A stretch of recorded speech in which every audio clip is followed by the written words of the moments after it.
Hi everybody, welcome to Irish Pilgrims, and in our video today we are going to share with you 7 things we miss about Ireland.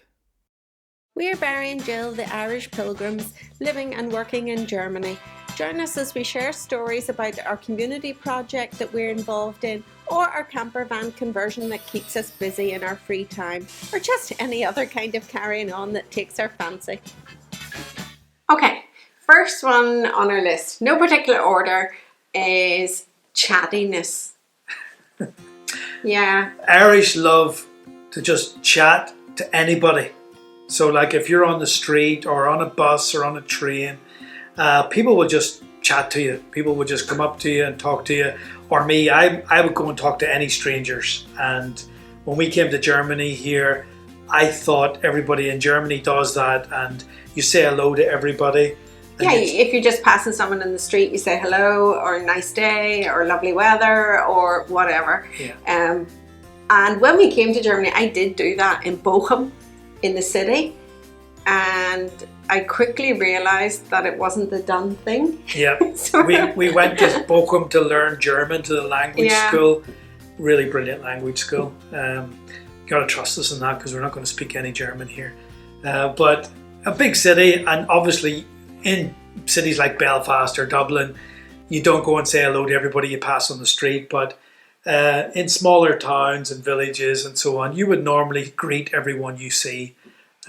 Yeah, and after we'd been here quite a few years, I remember I had an experience then once when we were back visiting family in Northern Ireland. I was just at the supermarket checkout, and I was used to, you go into the supermarket here and it's just throw everything along as quick as you can at the checkout, and no chat and you're out of there, and we were in this big supermarket, and the lady just took so much time, and she was like, oh, it's a lovely day today, isn't it? And she told me half her life story, and she was asking me, oh, I really like your hair. Where do you get your hair cut? Is it dyed? Is it not dyed? And honestly, I was shocked. Reverse culture shock, because we've been in Germany for so long and used to people just serving you. I mean, they serve you efficiently, but there's no chat. It's just, have a nice day and so on. Number 2 would be the coast. Yeah. The coast in Ireland. On the north coast in Northern Ireland, we have some absolutely beautiful beaches, beaches. It's the Atlantic Ocean. Unfortunately, it's not always warm. It's never warm.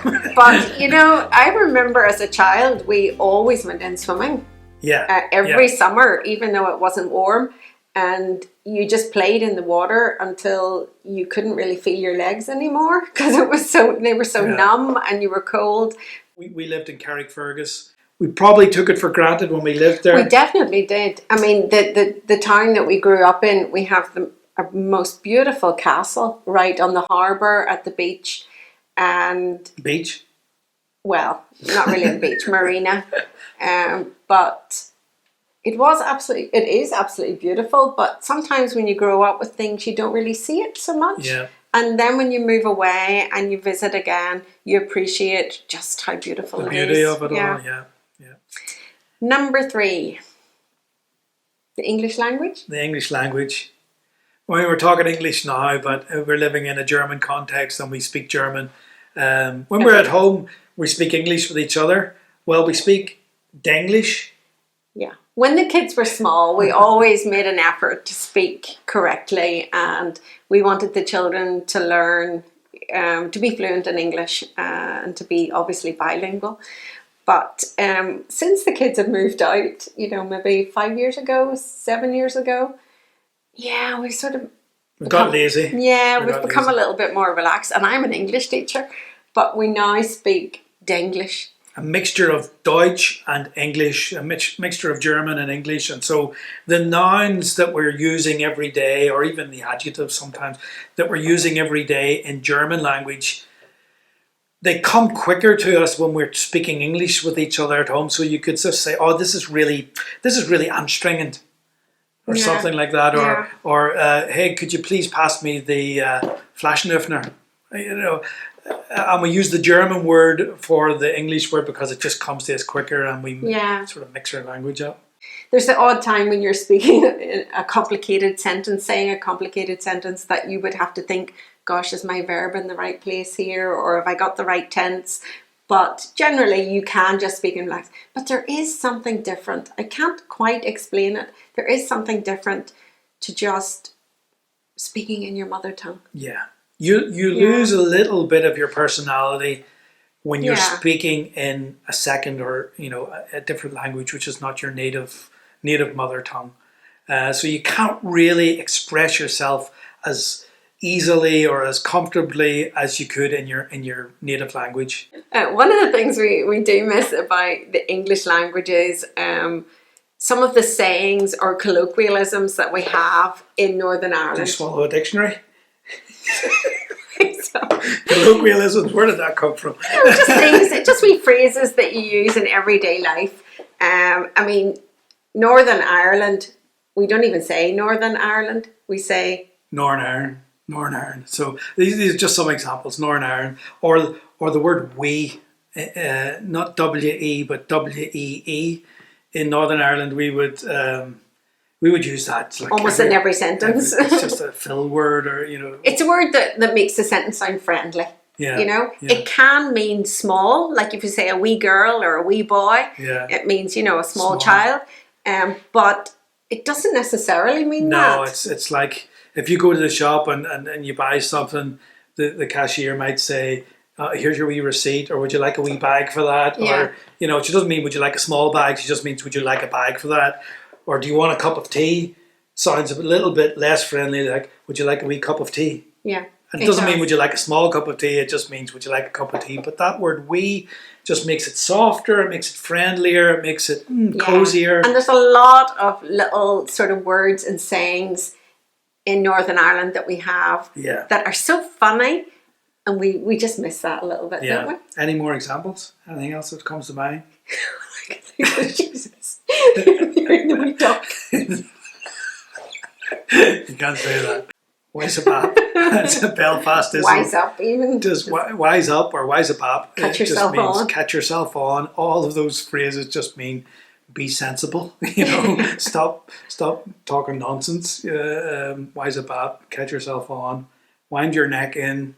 All these phrases that are just part of sort of local slang and there are a lot of them though. Yeah. And some of them really are funny. Anybody from Northern Ireland watching this, write your favourite. Keep it clean. Write your favourite phrase from Northern Ireland. Okay. Good one. Sticking out. That's another phrase. Sticking out. Look that up. Sticking out.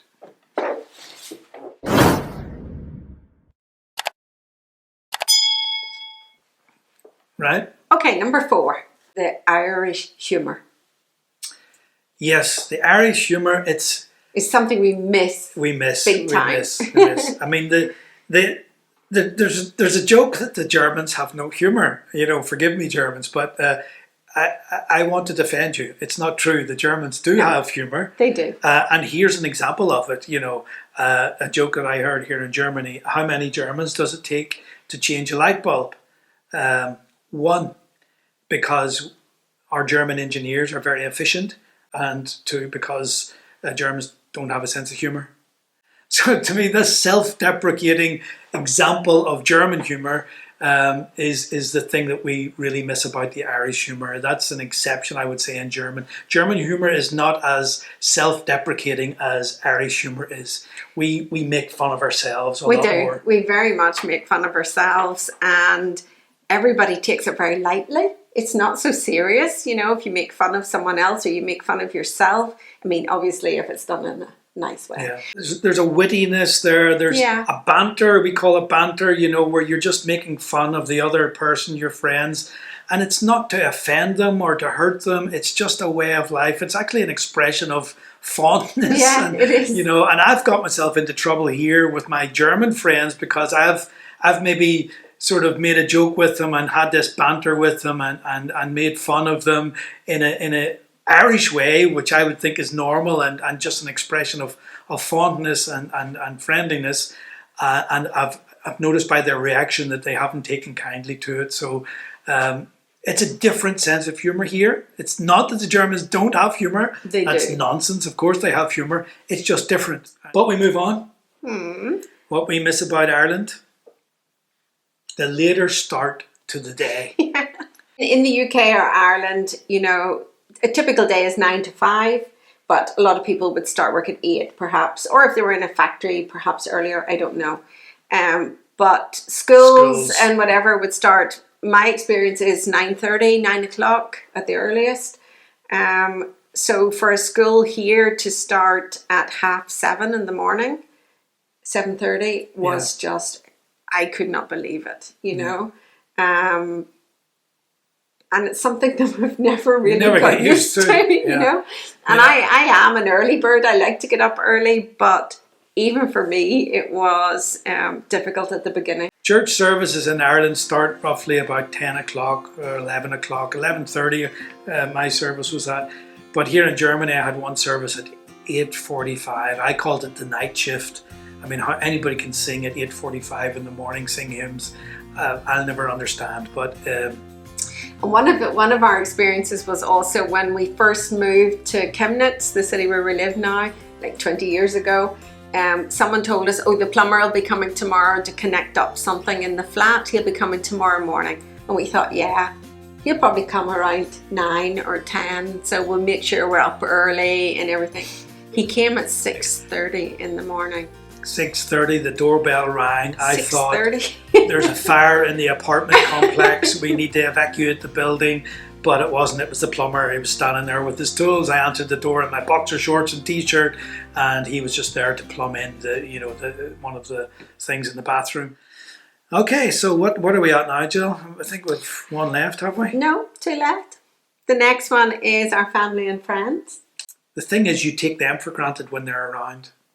And so, you know, if I get into my preacher mode now, I would say, don't take your loved ones for granted. Because when they're not there, that's when you really appreciate them. And I know we're only in Germany and Ireland is not that far away, but it's really difficult when you have, you know, your small children growing up with their grandparents not round the corner from them.